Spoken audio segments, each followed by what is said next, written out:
What's up, everyone? DKRACK here.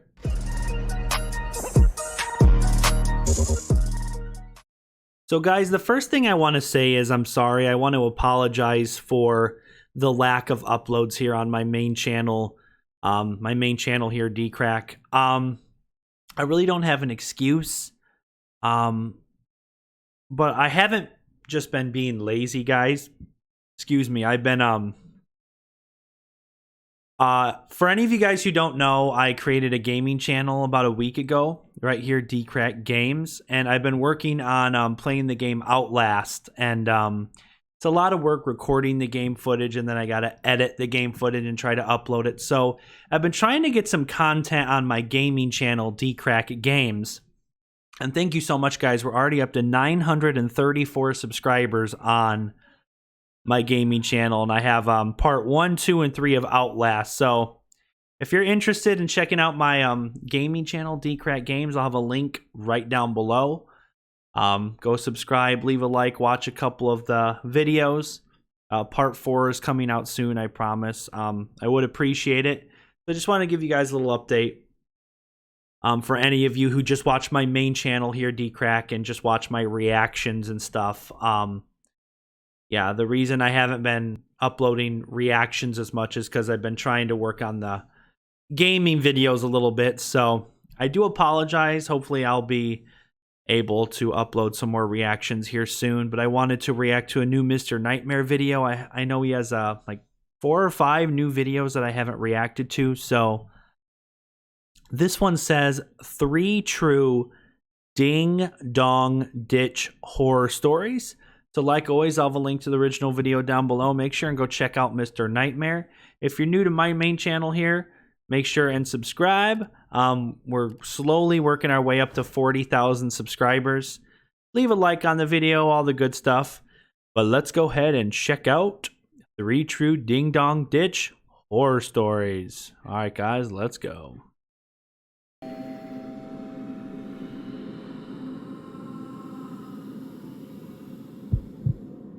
Story 1. Oh no. One questionable activity my old friends and I would partake in when we were young was ding-dong ditch. Gotta have some coffee. We'd run up to someone's door, knock or ring the bell, then run away or hide. We'd do it from time to time when we were feeling mischievous or bored. At the time, someone moved across the street from my friend Stefan, who lived a block down from me. He kept telling us how sketchy it seemed. No one would ever see them leave their house. The blinds were always closed at every window, and there were never any lights on. Yet there was always a red Toyota pickup truck in the driveway all hours of the day. Yeah, that's a little weird. No one really seemed to know who was living there or what they looked like. So one night we thought it would be a good idea to target it while we were out ding-dong ditching. My friend Jake and I hid behind a nearby car while Stefan ran up to the door. We could tell he rang the bell like 5 times, and we chuckled because of it. He finally ran for cover in a bush separating that property from the neighboring property. We waited for the door to open, but alas, it never did. It's probably like a freaking serial killer who lives in this house or something. It's gonna be no good. So Stefan ran back to the door and rang it a bunch more times, probably closer to like 10 Probably like rings some this time. freaking killer. As he ran for his same hiding spot, I noticed the curtains to one of the front windows move a little bit. I didn't see anyone's face, but that confirmed someone was inside the house. The door never opened, but Jake and I were afraid to yell over to him not to do it again. Stefan never looked over at us, so he never even gave us a chance to wave at him to stop there.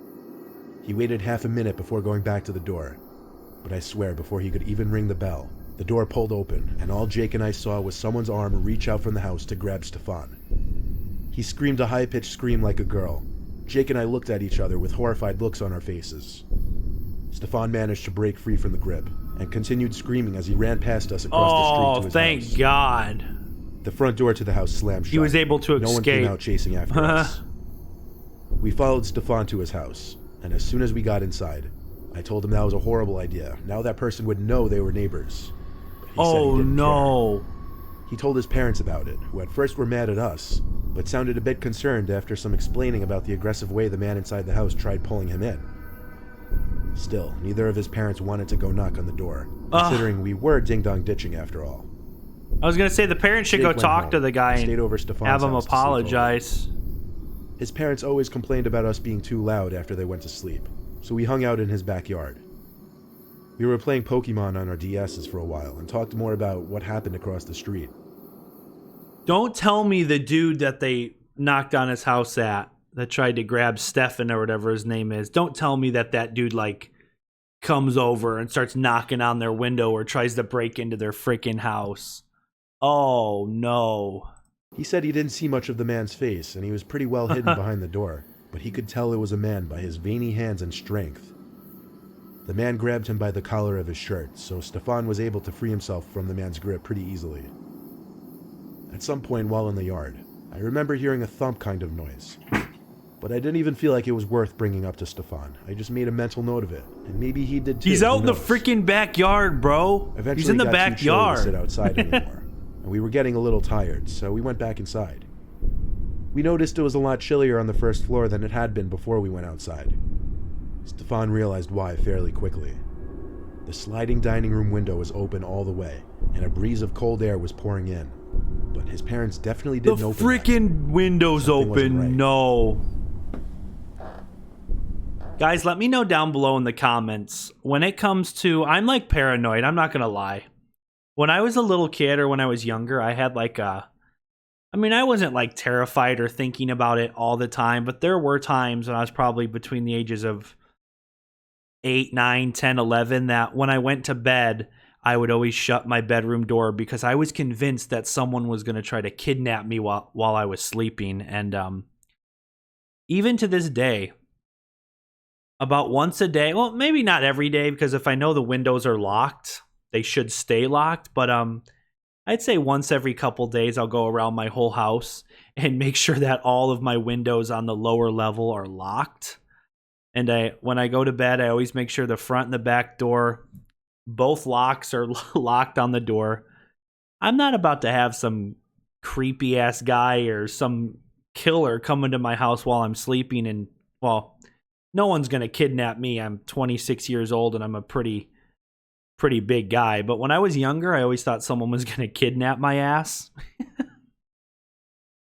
But now I'm not so scared about being kidnapped. It's more about someone coming in my house. But that's why I make sure the windows and doors are always locked. There was the sound of a footstep or something falling on the carpeted floor above us in Stefan's room. It set him off screaming for his parents. The house has a very open layout, so of course they heard him and came rushing out of their room, confused and worried as hell. We pointed at the open window, then said someone's in his room upstairs. His dad ran downstairs to grab the biggest kitchen knife they had and ran back upstairs as we all waited in fear for something to happen upstairs. Kitchen knife? Come on, bro. You need like a gun or something. Home intrusion? Wait, is that the right word? I just said home intrusion. Is intrusion even a word? I think it's a word. Or it's home invasion. I just said home intrusion. I don't know. My brain can't think right now. Maybe I'm saying it properly. Home intrusion? Or is it home invasion? I don't know. Stairs. His mom hugged us and tried to comfort us while she called the police.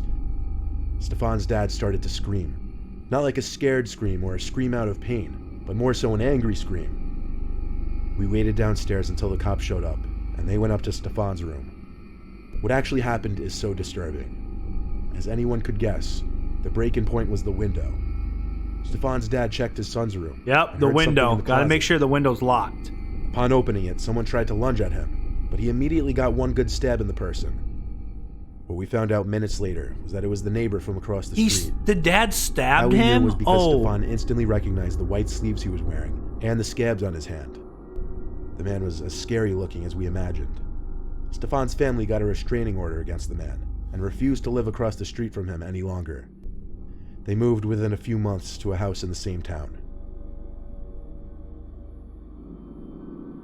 Well, thank God Stefan, or whatever his friend's name is okay. This is a story that happened a few days ago. My friends and I really like to do some crazy things such as Ding-Dxng, which is what we were doing on Friday Naughty, night. naughty little kids. Gonna get in trouble. C, B, E, A, and Ben. There was this one corner house on an opening to a cul-de-sac. My friend E said I should ring the bell. So I did it because I was not the kind of person to not do something just because I might get in trouble for it. So I walked up to the stoop and knocked on the door and ran.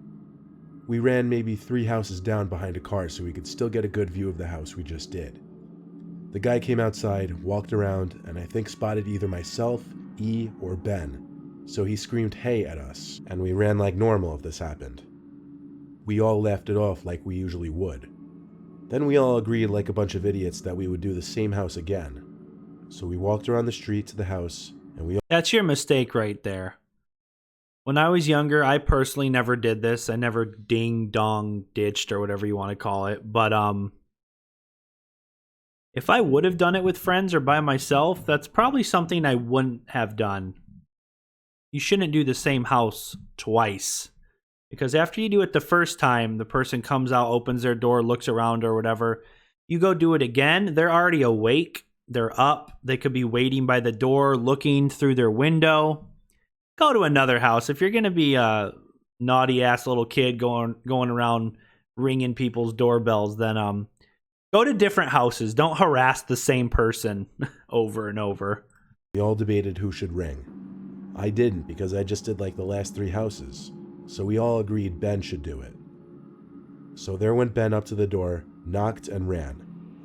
C, B, and A were on the corner of the street along with Ben after he rang, while me and E were behind a car right across the street from the house. It was like he was waiting right at the door, because only about 5 seconds after Ben rang the bell, he came sprinting outside. I told you, he was waiting right by the door. He was suspicious. He's like, what's going on? He's waiting right by the door. Exactly what I told you guys. To the bottom of his driveway and screamed, "Hey, come here. Come here now." That was my cue to run, so I sprinted as fast as I could to the corner and around the block. I kept on sprinting until I caught up to Ben, C, A, and B. We had walked about the whole street gathering our thoughts when A pointed out that E was missing. We all looked at each other, obviously very worried for him. Their friend's missing? What? He was demanding us to go back to the house because he was chasing him. So we went about halfway down the street, still on the phone with E, and then he dropped the bomb. The man had a gun.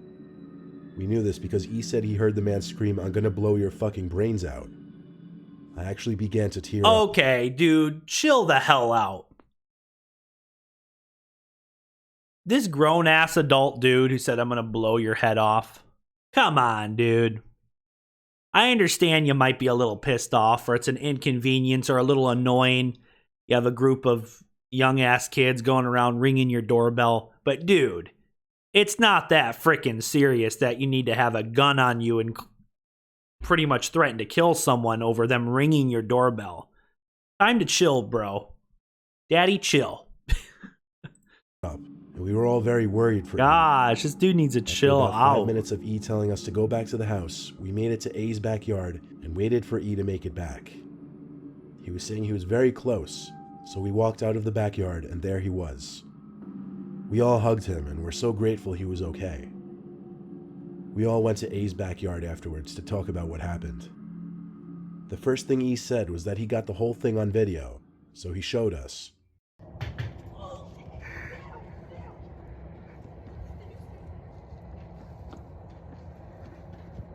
This is a first. The person actually sent video proof of this, so that's pretty cool.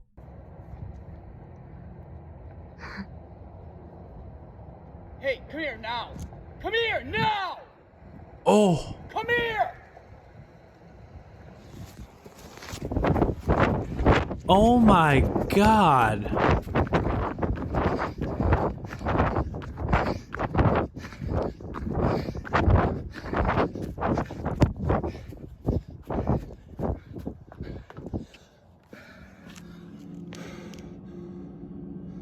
Dang.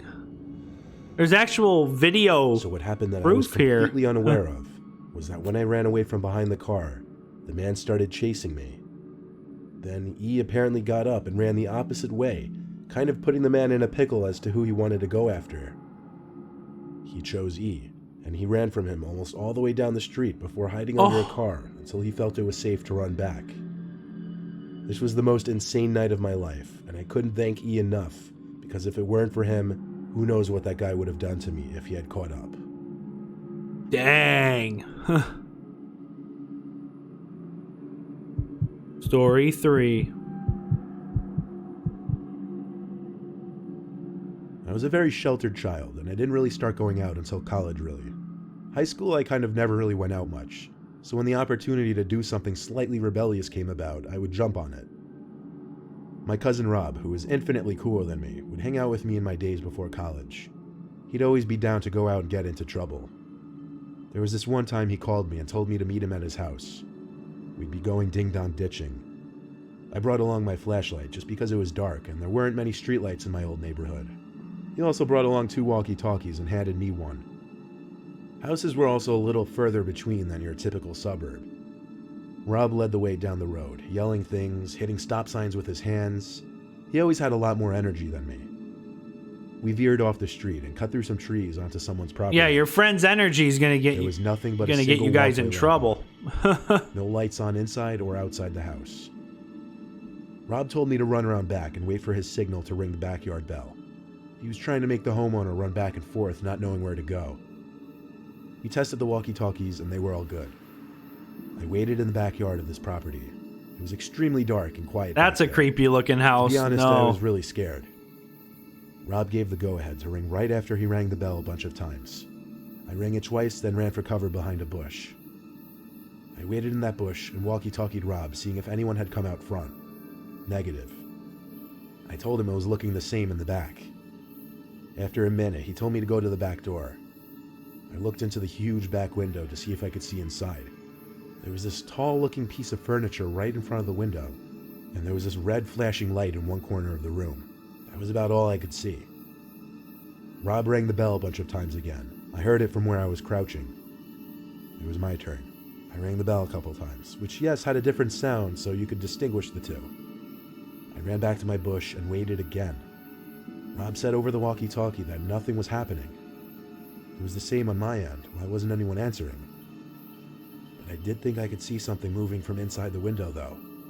Something small. Got a bad feeling about this one. He said I should just check it out with my flashlight. So, trying to be cool, I did. I flicked on the light as I got closer to the back window, and when the light shone through the window, it revealed that tall object on the other side of the window wasn't a piece of furniture. It was some creepy-looking smiling man, and the thing I saw moving was a waving hand. He walked away from the window at an unsettlingly quick speed and arrived at the back door. He opened it and started approaching me with this horrific That'd be speed-walking creepy. kind of pace as he was asking me to come inside. Oh, I dropped the hell walkie-talkie no. and Don't go screamed and inside, ran for bro. Rob. He met me in the front of the house, and we saw the man from the back quickly approaching the two of us in the same speed-walking pace. What made it even worse was he didn't say anything else. We ran back to Rob's house, whose parents were already asleep. We were catching our breath in his basement when the beep of the walkie-talkie went off. There was a breathing from the other walkie-talkie, then an old man's voice whispering, "Where are you kids? I'm not gonna hurt you, I just want to give you your walkie-talkie." The fact that the frequency was reaching us in a basement meant he was close. That was the scariest part. We turned off the walkie-talkie and turned off all the lights. In case you're thinking this was some sweet, innocent man trying to be nice, there's no chance. He was literally chasing us, and he had this look about him that screamed child predator.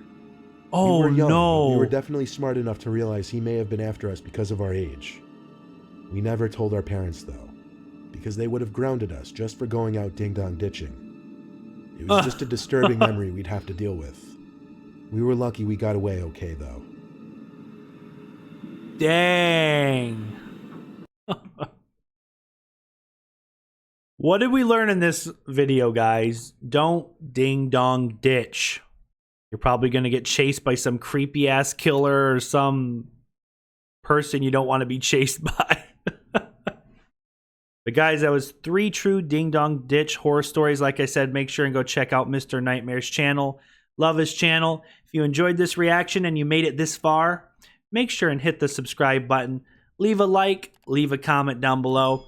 Again, guys, I'm sorry it's been like over a week since I've posted a reaction, but you know, I've been working on my DKRACK games, my gaming channel. And again, if you're not subscribed to my gaming channel, I'll put a link at the end of this video.